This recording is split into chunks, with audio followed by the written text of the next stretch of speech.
I will never follow a poor pastor. I will never follow a poor pastor. Never. Nothing will make me do it. See your face. See your face. Criticize me from now till tomorrow.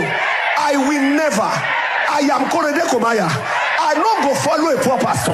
I not go follow him. Never. Criticize me. That's why I'm criticizing you right now. You are a money monger. You are a promoter of greed, avarice, a promoter of materialism, and a promoter of lack of contentment. You are against the gospel of Christ. Because the true gospel is godliness with contentment.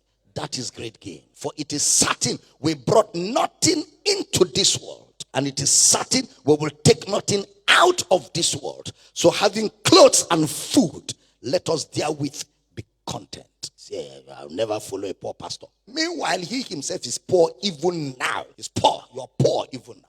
You're talking like that because you're still fighting your poverty. Because rich people don't talk. You're still fighting the poverty that has followed you from your father's house. And I hear right now all over the internet his wedding picture of where he was looking like this. He showed it. And yet, when he was like that, people followed him. It is the same poor people that followed him. He kept collecting their money, and he is using the money now to say, I'll never follow a poor pastor. And they're shouting, yeah. Meanwhile, all the people shouting, yeah. Poverty is all over them. Even he himself, he's poor. If that man meets Bill Gates, he will use his suit to clean his shoe. If he meets people like Elon Musk, he will use his suit to clean their shoe. You people should come. Let's teach you Bible, because this generation, you can't get away with nonsense. So that you stop disgracing yourself and disgracing the pulpit. He read from Proverbs. I want everybody to read this with me. Very instructive. 1, 2, go. Wealth makes many friends. Poverty dressed. Poverty dry. They run away from you. How can you even use Proverbs to be establishing doctrine? First of all, the book of Proverbs is a book of PP sayings. What are PP sayings? Those are observations of things amongst men that Solomon was drawing lessons from. So when Solomon said a poor man does not have neighbors, people don't follow poor men. That is the way it is now. In the society, do people follow poor people? People don't follow poor people. They only follow rich people to the degree to which the rich man still remains rich and useful to them. The day he becomes poor, they abandon him and leave him. That is the observation of Solomon. But look at doctrine. That same Proverbs, chapter 19, verse 1. Let's clear that table. Better is the poor that walketh in his integrity than a lying pastor.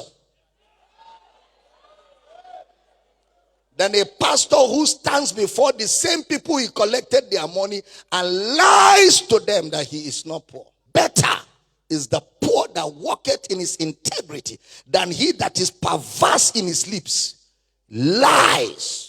And he says that man is a fool. You see why we preach against materialistic gospel? Shall I say we can criticize it? In the book of Revelation, he said you think you are rich. He said, but you are poor, you are wretched, you are blind, you are miserable, you are destitute. That's what the book of Revelation calls such arrogance, such lack of humility, such profanity, such aggrandizement in idioticity. We are composing English for materialistic gospel. When I saw that video, I just said, Kazongo, yeah, Kamariaga.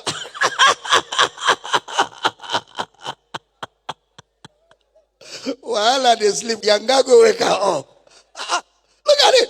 Because thou sayest, I am rich and increase with goods and have need of nothing, and knowest not that thou art wretched and miserable and poor and blind and naked.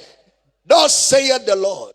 You don't know, so let the Lord tell you. You are wretched, you are miserable, you are poor, you are blind, you are naked. Next verse. I counsel thee to buy of me gold tried in the fire, that thou mayest be rich, and white raiment, that thou mayest be clothed, and that the shame of thy nakedness do not appear, and anoint thine eyes with eye salve, that thou mayest see. If that pastor was my spiritual son, I will bring him home and beat him for being such a disgrace to the community of our faith. So pastors in the villages, pastors that are in remote areas where there can never be prosperity because of the location where they are, and yet they must stay there and endure and pastor those poor people there in that village. When they hear this nonsense you vomited, what do you think they feel like? I don't blame you, it's because you live in a city. Go to Sambisa Forest and pastor a church and come out and say, I can never follow a poor pastor. See your face. Let's get back to work.